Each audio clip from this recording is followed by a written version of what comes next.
Ngapain nih bawa sarung-sarung kayak gini nih? Ya gue gila Muay Thai gue, lo gak ngeliat tuh baju gue keringetan anjir. Asik, udah mulai agak olahraga gini ya? Iya gila lah. Gue emang kayak udah jauh banget gue dari olahraga. Gue udah hampir berapa tahun ya nggak olahraga ya kan. Yuk, taruh situ dulu deh yuk, sebelah lo yuk. Aduh. Kira-kira apa yang ngebuat lu jadi olahraga lagi nih, Mas? Satu, gue kegedut banget yuk. Jadi pengen olahraga lagi. Aduh, by the way, lu tumben loh. Jakarta Bogor gitu bisa gitu ya, maksudnya tumben-tumbenan dalam artian nggak ada capek-capeknya loh. Jakarta Bogor komut tiap hari, kok bisa gitu. Nah, sebenarnya sih capek ya kalau misalnya Bentar ya, gue minum dulu ya, gue kosan nih, aman, gue aman, habis aman. Muay Thai bro. Sabar dulu bro ya kan, kayak ini buru-buru. biasa lah. Komplek kayak gini ya orang kencang-kencang. Ngebut orang-orang. Oke, lanjut ya. Ya Oke, silakan. Jadi sebenarnya sih kalau dipikir-pikir capek juga ya, lumayan dari kantor ke Bogor tuh perkiraan sampai rumah tuh 2 jam. Jadi ya lumayan lah, PP 4 jam tuh tua di jalan kan. Nah, tapi kayak ya udahlah nggak usah dipikirin, yang penting jalanin aja gitu. Jadi nggak perlu dipikirin banget sih jadinya.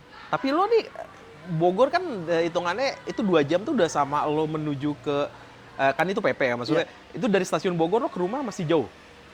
Enggak sih, paling 15 menitan lah. 15 menitan, cuman kan yang di keretanya ya. Iya, keretanya lumayan. Lu dengan kondisi kayak gini deh, komut nih, saban hari nih, Jakarta Bogor, gue juga tahu ya KRL tuh pasti penuhnya kayak gimana.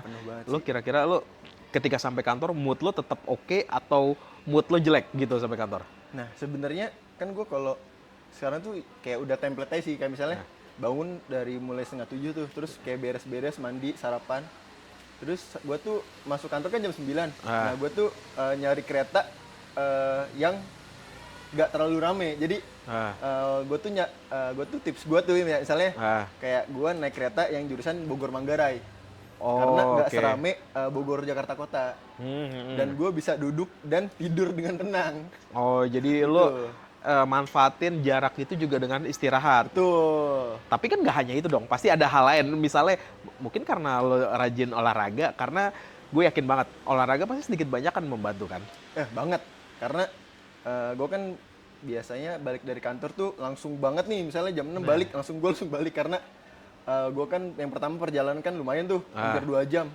Nah, terus gue tuh biar gue fit terus, alhamdulillah ya sampai sekarang sih aman-aman aja. Gue biasanya nyempetin buat olahraga, entah itu jogging atau enggak nge-gym, kayak gitu. Oh, itu lo hitungannya tuh dalam seminggu berapa kali? Misalnya katakan untuk waktu untuk workout atau waktu untuk kayak jogging gitu. Nah, biasanya kalau misalnya gue nge-gym, biasanya 4 kali sih. Iya, maksimal 4 kali. Dan misalnya jogging, biasanya sekali atau 2 kali sih, sesempatnya aja. Dan biasanya kalau misalnya jogging tuh ngajak orang kantor juga. Dan biasanya di Eco Park situ kan. Jadi biar nggak sepi-sepi banget lah kalau jogging gitu. Oh, hitungannya tuh emang lo berusaha healthy life ya? Healthy life. Biar ngurangin stres. Itu sebenarnya sebagai stress release juga sih. Jadi kayak capek kerjaan, terus daripada berpikir yang enggak atau pusing yang enggak, jadi dibuangnya ke kayak gitu. Iya. Gue juga, lo tahu kan pasti kan, gue dulu bisa keker kayak gimana, terus tiba-tiba gue mekar kayak begini ya kan. Orang mana-mana kalau misal gue nih tipikal yoyo nih, dari gendut, gue nge-gym, gue diet gue dulu dietnya keras banget kan. Gue bener-bener clean tuh gue turun tuh ke 70 kilo. 70 kilo itu gue sekitar 6-8 bulan. Habis itu gue mulai nambahin massa otot. Sampai waktu itu lo pernah ngeliat kan foto gue keker ya kan, lagi buff banget. Itu gue bener-bener nge-gymnya bisa seminggu 5 kali ya kan. Gue juga pasti kan ngerasain DOMS kayak gitu kan. Itu gue ngerasain juga, tapi efeknya emang ngaruh banget sih, ngebikin lo kayak berada dalam kondisi prima untuk ngelakuin apa-apa, dan lo nggak gampang capek. Betul banget. Itu benar-benar gue ngerasain. Nah, lo sendiri tuh dengan lo menjaga ritme lo untuk berolahraga, waktu lo, dari sisi makan lo juga menjaga hal itu apa gimana? Nah, sebenarnya kalau dari segi makanan sih bukan kurang sih, kayak untuk saat ini ya, karena berat badan juga lagi stabil, jadi kayak ya udah makannya nggak terlalu dijaga tapi nggak jorok-jorok banget. Kayak misalnya dalam waktu seminggu misalnya kayak makan jorok ya, misalnya makan jorok bukan makanan di tempat sampah ya, kayak misalnya kayak makan nasi padang. Lucu juga ya, ya kan? Terus Misalnya kayak nasi padang, terus mungkin kayak mungkin seblak gitu ya.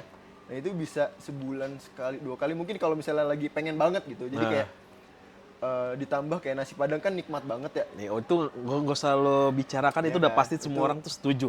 Kalau nasi Padang itu salah satu makanan terbaik di dunia sih yang pernah wah ada. parah sih. Nah dan biasanya kan orang kalau misalnya udah BM banget tuh kayak makin nikmat gitu kan. Nah. Jadi kayak kebayang gitu nasi padang yang udah oke banget gitu, ditambah BM yang lagi fullnya banget, jadi kayak wah itu the best sih. Jadi lo untuk menjaga hal itu cuman sebulan sekali gitu.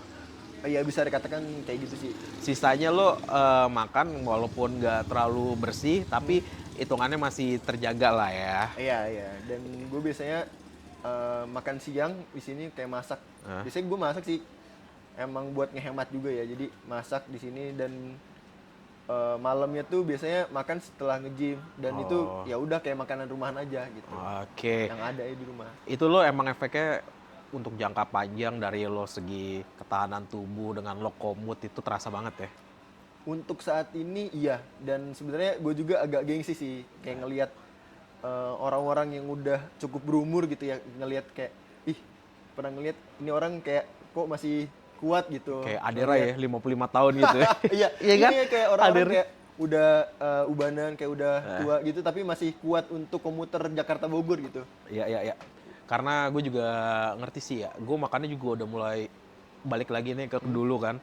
Gue selama ini kan kita tahu nih banyak orang rela mati untuk orang yang disayang. Iya. Gue yakin lo juga begitu. Iya dong. Tapi banyak orang yang tidak mau sehat untuk orang yang dia sayang. Iya. Iya kan? Iya. Gue rela mati ya, tapi untuk sehat nggak ada yang mau. Kayak jarang ya untuk pikir kayak gitu kan. Jarang banget. Karena, Lu menurut gua orang-orang seperti itu kayak mengibaratkan self love tapi dalam artian yang kurang baik. ya jadi kayak ini ya, negatif banget jadinya Iya, ya. iya, misalnya kayak gua pengen makan seblak karena ini gua makanan kesukaan gue nih, kalau misalnya gua nggak makan seblak kayak ih kok tega banget ya, padahal kan sisi itu kan bisa diputar balik ke arah yang lebih baik gitu. Iya, iya, iya. Positif banget sebenarnya. Iya. Berarti self love itu nggak boleh lo katakan self love lo tuh egois dengan sesuatu yang tidak sehat ya. Tapi self love lo itu harus sebenarnya melakukan sesuatu yang membuat diri lo sehat agar lo bisa bersama orang yang dicinta, Betul yang banget. disayang ya kan. Iya, Kayak iya. tadi balik lagi kan, banyak orang rela mati untuk orang disayang, tapi hanya sedikit orang yang rela sehat untuk orang yang dia sayang. Betul. Ya. Nah kalau kayak gitu Nio, gimana, lo pernah dengar kan ada yang bilang bahwa olahraga tuh sebenarnya lo harus nyempatin waktu. Satu argumennya itu. Yang kedua yang bilang bahwa bagi banyak orang yang udah nggak punya waktu untuk olahraga karena dia udah banyak melakukan katakan intensitas kegiatannya tuh, aktivitas kegiatannya tuh tinggi banget sehingga begitu sampai rumah dia udah capek dan dia benar-benar kayak udah nggak ada energi untuk buat olahraga. Lo ngeliatnya kayak gimana?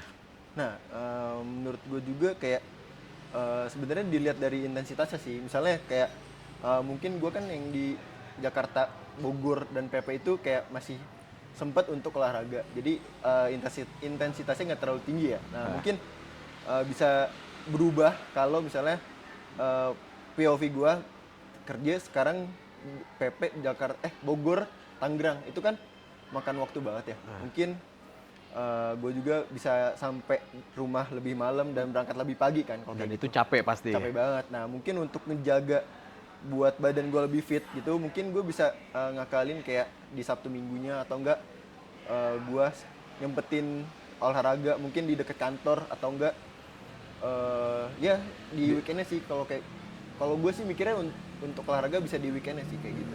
Udah bisa di weekendnya ya? Iya. Yeah. Secapek-capeknya kita, tapi kita berusaha untuk cari sedikit aja waktu untuk olahraga ya. Mungkin pada saat itu di weekendnya tuh kita capek banget, at least setelah kita olahraga, rasa capek yang kita udah lakukan itu akan berubah menjadi poin untuk buat kita sehat di seminggu ke depannya, Jadi kayak gitu. mungkin yang gue alamin ya, kayak setelah olahraga tuh badan tuh lebih fresh atau enggak kayak pikiran juga lebih seger gitu. Jadi mungkin sebagai stress release juga sih yang tadi gue bilang kan, kayak di Sabtu Minggu bisa lebih fresh gitu buat ngawalin minggu di Seninnya. Ya. Itu juga sangat mutlak banget sih ya di Parah. kalau kayak gitu tuh. Lo dengan lo komut, terus lo juga lo kerja di agensi juga kan dengan aktivitasnya yang luar biasa agensi, tapi lo masih bisa fresh ya. Emang kuncinya lo di olahraga ya. Iya, olahraga. Selain itu lo kalau kayak gitu untuk istirahat gimana yuk?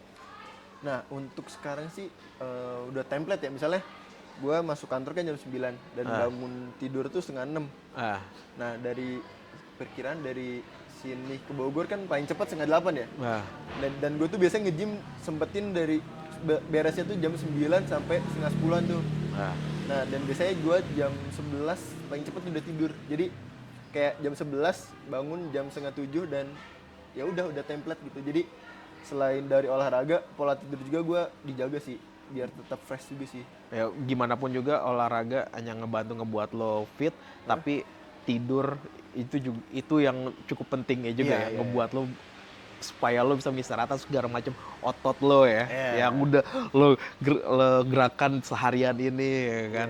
Ya, nah kalau kayak gitu nih, pertanyaan gue kayak sebenarnya simple sih.